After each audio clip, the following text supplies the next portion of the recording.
Earth was silent. Galactic Council should have dreaded that part. The stars above Viridia Prime burned cold and steady, indifferent to the growing unease inside the grand chamber of the Galactic Concord. Inside, delegates from over 200 species sat in tiered rings of polished obsidian and bioluminescent alloy, their forms as varied as the worlds they represented. Some floated in nutrient-filled spheres, others stood on too many legs, and a few communicated through pulses of colored light. But all of them shared one thing: they were waiting for Earth. Earth's delegation had missed 3 scheduled sessions. That had never happened before. Humans were punctual, often annoyingly so. They arrived early, spoke clearly, and rarely interrupted. Even during the tense debates over resource allocation or the rights of synthetic beings, Earth's envoy, usually a quiet man named Daniel Shaw, would sit with his hands folded listening, only speaking when necessary. And when he did, others listened. Not because humans were powerful. They weren't, not really. But because they were strange in a way that unsettled even the oldest species. They asked questions no one else thought to ask. They offered help without demanding anything in return. And sometimes they simply vanished for a while, only to return with something new, a cure, a theory, a better way to fold space. But this time they hadn't returned. The silence began 6 standard cycles ago. One day, Earth's comms were active. Routine updates, scientific data bursts, polite acknowledgments of conquered resolutions. The next, nothing. No signals from Sol, no replies to hails. No activity from their orbital stations or lunar outposts. At first, the Conquered assumed a solar flare or a system-wide blackout. Such things happened even to advanced civilizations. But when scans showed no electromagnetic disturbances, no signs of war, and no distress beacons, concern turned to suspicion. Counselor Vex of the Qatari, a tall, slender being with iridescent skin and eyes like liquid mercury, leaned forward in her seat.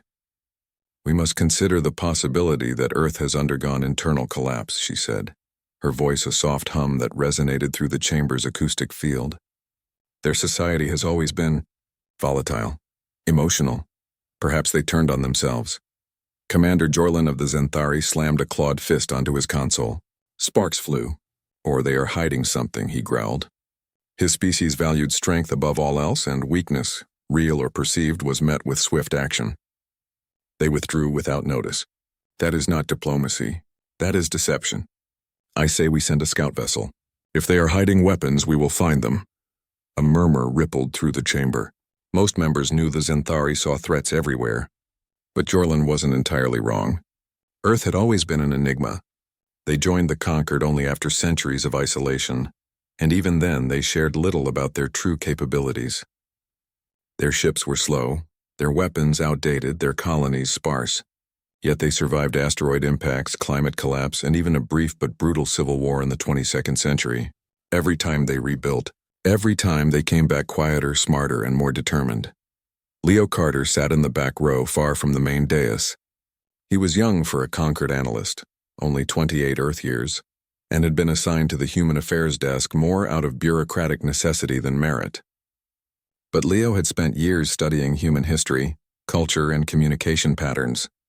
He'd read their old books, watched their archived films, and even learned to speak English, though few humans used it anymore in official settings. To Leo, Earth's silence didn't feel like collapse. It felt like a decision. He watched as the debate raged. Some delegates argued for patience. Others demanded action. A few whispered that perhaps Earth had finally achieved what so many species dreamed of: transcendence. Maybe they had uploaded their minds into a digital paradise or folded themselves into another dimension. But Leo knew better. Humans weren't dreamers in that sense. They were builders, problem solvers. If they went quiet, it was because they were working on something important. Later that day, alone in his small quarters, Leo pulled up the last known transmission from Earth. It was a routine data packet sent from the Mars Research Hub, time-stamped just hours before the silence began. On the surface, it looked like ordinary scientific logs: temperature readings, atmospheric samples, mineral surveys. But buried in the metadata, Leo noticed something odd. The packet contained repeated references to Project Aegis, a term he'd never seen before in any Conquered file. He ran a search through every human database the Concord had access to. Nothing. Curious, he dug deeper, cross-referencing old Earth news archives from the pre-conquered era. There, in a dusty digital library from the 24th century, he found a mention. Project Aegis was a theoretical defense initiative proposed after the Titan conflict, when a rogue faction had nearly destroyed Earth's outer colonies. The project was never funded, never built, or so the record said. But what if it had been revived? Leo stared out his window at the twin moons of Viridia Prime, their pale light casting long shadows across the city below. He thought about the way humans always prepared for the worst, even when things seemed peaceful. They built bunkers during times of plenty. They stored seeds in vaults buried in ice. They wrote stories about monsters not to scare themselves, but to remember how to fight them. Earth hadn't gone silent because they were broken. They'd gone silent because they were getting ready, and no one on the Galactic Council seemed to understand what that meant. Outside, the stars remained unchanged, cold, distant, watching. But somewhere, in the quiet dark between Sol and the Oort cloud, something waited, and it was no longer human. Earth was silent. Galactic Council should have dreaded that part. 6 months passed, and Earth remained silent. No signals, no broadcasts, no answers to the dozens of formal hails sent by the Galactic Conquered. At first, many species assumed the humans had simply vanished, wiped out by a plague, a rebellion, or some self-inflicted disaster. But when long-range scans showed cities still lit on Earth's night side, crops growing in neat rows across continents, and orbital traffic moving in slow, steady patterns around Mars and the Moon, that theory fell apart. The humans were still there. They just refused to speak. The Conquered grew restless. Commander Jorlin of the Zenthari pushed harder for action. "Silence is not peace," he declared during a closed session. "It is preparation." His words found support among the more militaristic members. After weeks of debate, the Council authorized a reconnaissance mission. A single Zenthari scout vessel, fast and stealthy, would enter the outer Sol system, gather data, and return. No weapons would be armed. No threats would be made. It was, officially, a peaceful inquiry.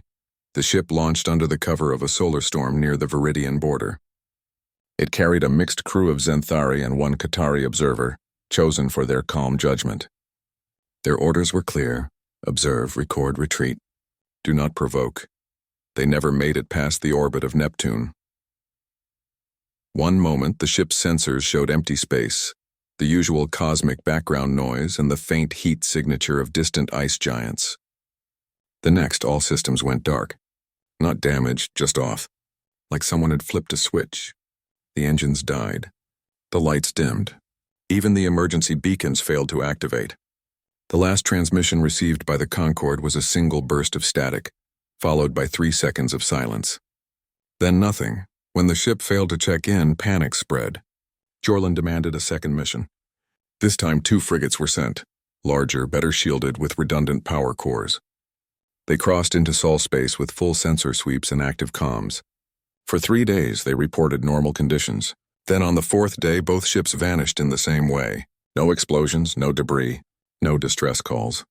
Just gone, the Conquered held an emergency session. Voices rose in anger and fear. Some accused Earth of developing a new kind of weapon.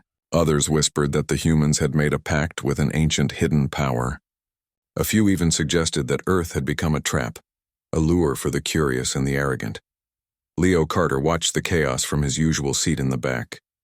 He hadn't slept in days. Ever since the first ship disappeared, he'd been digging through every scrap of human data the Conquered possessed. He focused on the final weeks before Earth's silence. He found something strange. In those last days, Earth's deep space research stations on Titan, Europa, and the far side of the Moon had downloaded massive amounts of data. Not military files, not weapon schematics, but theoretical physics papers, old science fiction stories, and archived lectures from Earth's universities. One name kept appearing: Dr. Elena Ruiz. She had been a leading researcher in quantum resonance fields before she vanished from public records 2 years before the silence. Her last published paper proposed a way to bend local space-time using harmonic frequencies, effectively creating a quiet zone where energy and matter could be redirected without destruction. The scientific community had dismissed it as fantasy. But what if it wasn't? Leo pulled up the logs from the missing Zenthari ships. Right before they went dark, Their sensors had detected a faint ripple in subspace, a vibration so subtle it was almost noise. But it matched the frequency patterns described in Ruiz's paper. His hands shook as he compiled his findings. He requested an urgent audience with the Council's Science Directorate. They ignored him. He was too young, too human-obsessed, too insignificant. But Leo didn't give up. He found a sympathetic ear in Counselor Vex. She agreed to review his report in private. That night, in her quarters lined with living coral walls, Vex listened as Leo explained his theory. Earth didn't build a weapon, he said, his voice low but steady. They built a shield, not to block attacks but to make attacks impossible. Their system doesn't destroy ships, it just turns them off. Like unplugging a lamp. Vex tilted her head, her mercury eyes narrowing. And how would they power such a thing? The moon, Leo said. Look at the thermal scans from the last year. The far side is hotter than it should be. Not from volcanoes or impacts, from energy output. They've turned it into a generator. Vex was silent for a long time. Then she said, If this is true, Earth is more advanced than we ever believed. It's worse than that, Leo replied. They didn't want us to know. They went silent to finish it in peace. And now that it's done, they don't need to talk anymore.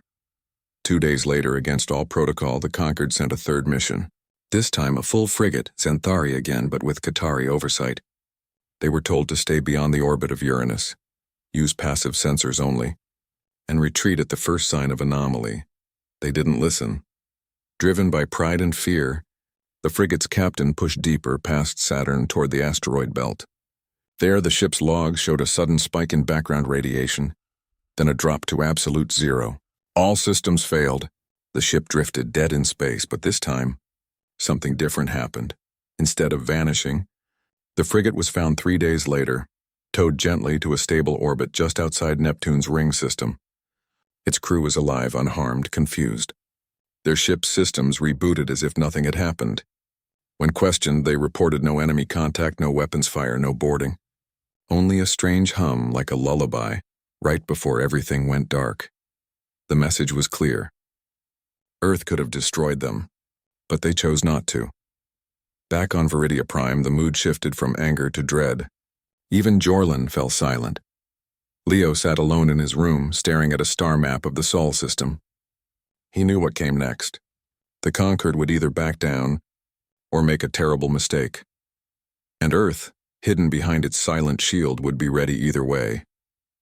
The stars outside his window seemed colder now, as if they too were holding their breath.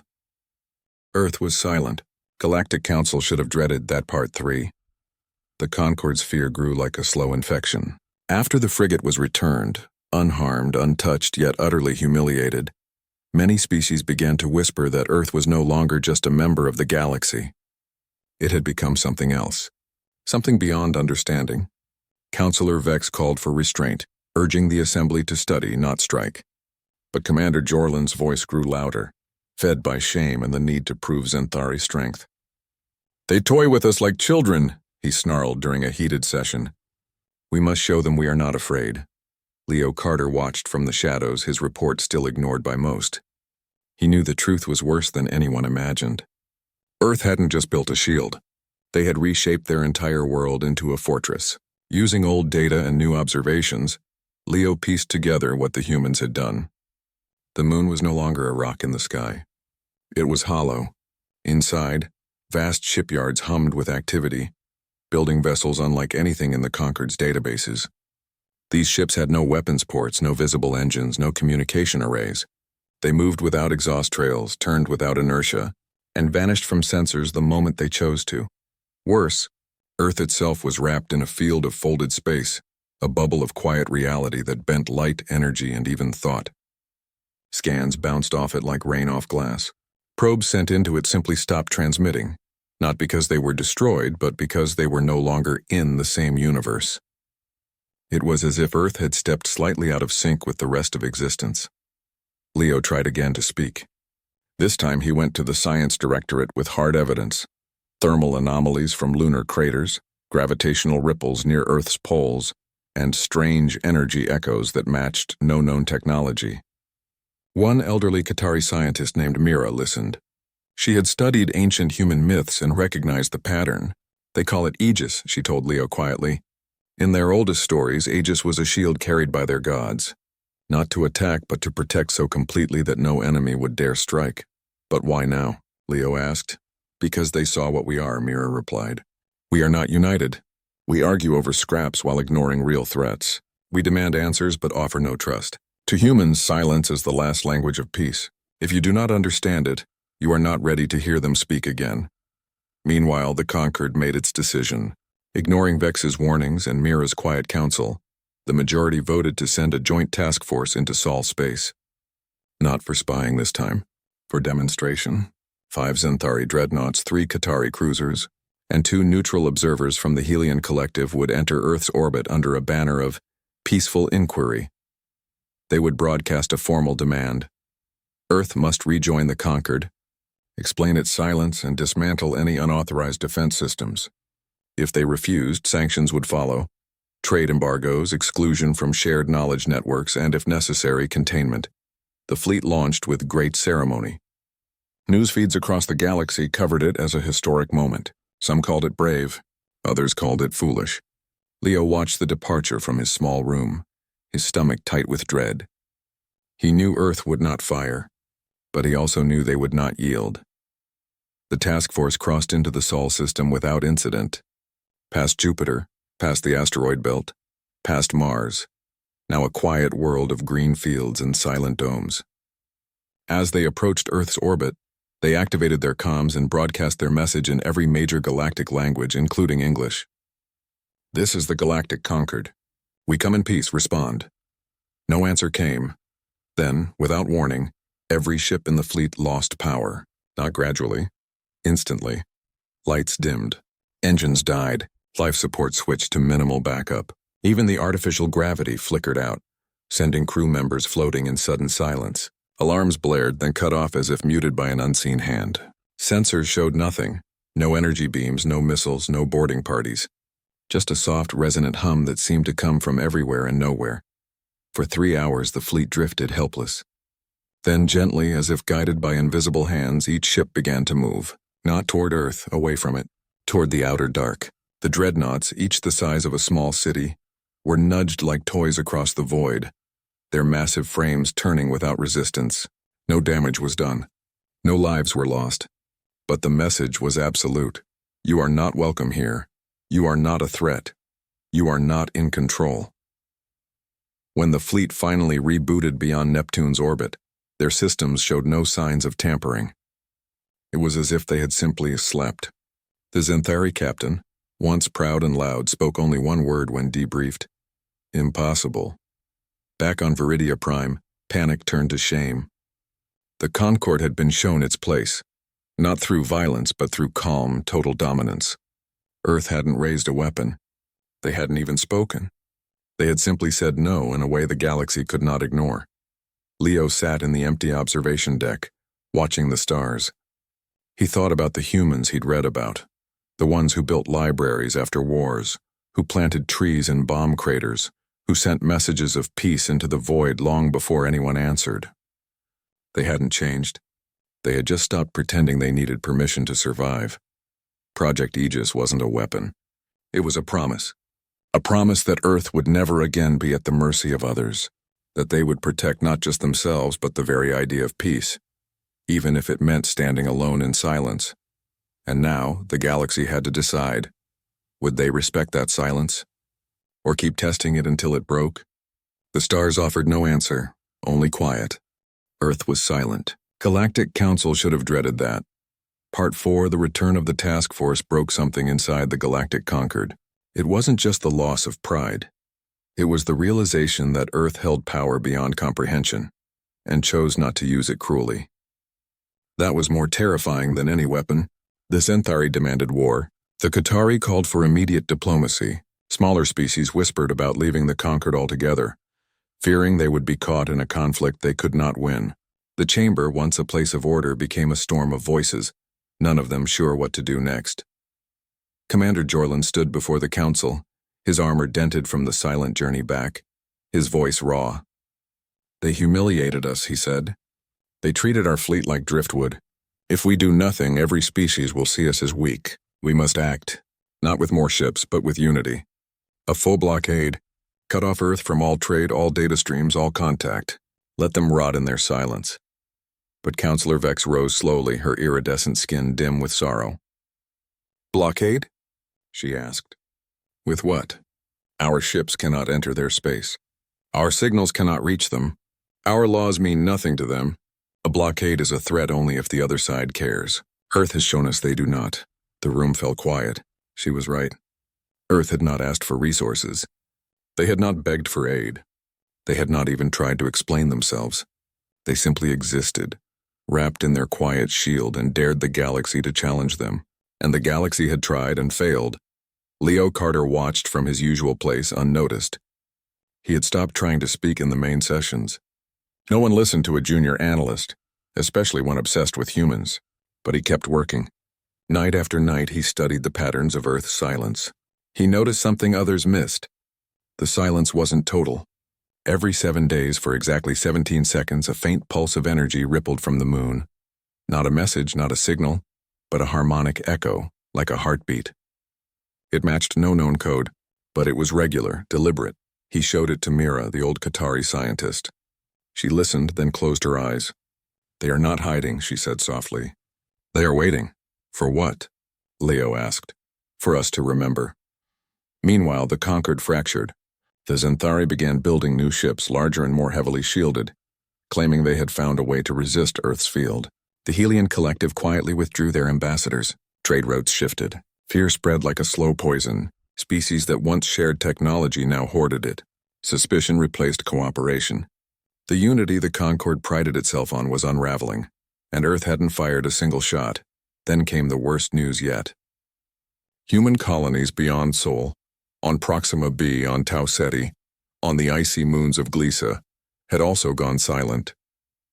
Their comms were off, their transmitters dark, but life signs remained. Cities still glowed at night. Farms still grew food. It was as if every human settlement had made the same choice at the same time. Not rebellion, not retreat. A decision. Leo realized the truth. Earth hadn't acted alone. This was coordinated, global, galactic. Every human everywhere had chosen silence together. That meant it wasn't fear.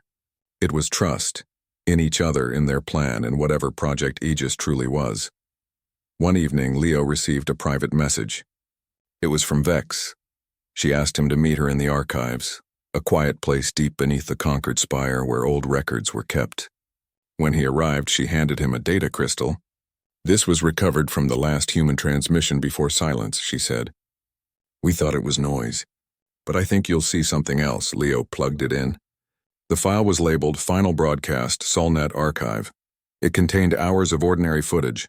Children playing in parks, scientists working in labs, farmers harvesting crops, musicians playing in city squares. No speeches, no warnings, just life. At the very end, a woman stood on a hill overlooking a quiet ocean. She wore simple clothes, her hair gray, her eyes calm. She didn't speak. She just looked at the camera, smiled faintly, and turned to watch the sunset. The feed cut to black. That's Clara Hayes, Leo whispered. He knew her name from old Earth records. She had been a teacher, then a community leader, then a quiet voice in Earth's global council. Never famous, never loud, just present. Vex nodded. They didn't send us threats. They sent us memories. The meaning settled over Leo like a heavy blanket. Earth wasn't preparing for war. They were protecting peace, the kind of peace that only exists when you are strong enough not to need enemies. Back in the chamber, Jorlin made his final push. He convinced enough members to approve a show of unity. A massive fleet, the largest ever assembled, would enter Sol space together. Not to attack, not to spy, but to stand at Earth's doorstep and demand an answer. If Earth remained silent, the Conquered would declare them a rogue entity and sever all ties forever. Leo tried to speak one last time. He stood in the middle of the chamber floor, voice shaking but clear. You don't understand, he said. They're not hiding from us. They're giving us a chance. If we go there with pride and force, they will show us again how small we are. But if we go with humility, maybe they'll remember why they once trusted us. No one listened. The fleet launched 3 days later. Over 200 ships from 50 species. a wall of metal and light moving toward the silent blue dot in the distance. Leo watched from the observation deck, alone. He knew what would happen. Earth would not speak, but it would answer. Earth was silent. Galactic Council should have dreaded that Part 5. The great fleet moved through the void like a storm of steel and fire. 200 ships from 50 species, their hulls gleaming under the distant sun. They carried no weapons aimed at Earth, but their presence was a threat all the same. They came not to destroy, but to demand, to force an answer from the silent world that had humbled them again and again. Commander Jorlin stood on the bridge of the lead dreadnought, his claws clenched, his eyes fixed on the blue-green sphere growing larger in the view screen. This time he told himself Earth would not ignore them, but Earth did not wait for them to arrive. On the exact anniversary of the day it first fell silent, a signal bloomed from Sol, not from a transmitter, not from a ship, but from the fabric of space itself. It rode on the cosmic microwave background, the oldest light in the universe, and only those who knew where to listen could hear it. The message was short. Just 3 words spoken in calm, clear English by a woman's voice many in the Concord now recognized. Clara Hayes. We remember kindness. The words repeated for 7 minutes, then stopped. No music followed. No images, no demands. Just those 3 words echoing across the stars like a question. On the bridge of the Zenthari flagship, Jorlin froze. He had expected defiance, maybe even a counterattack. Not this, not a whisper from a teacher on a quiet hill.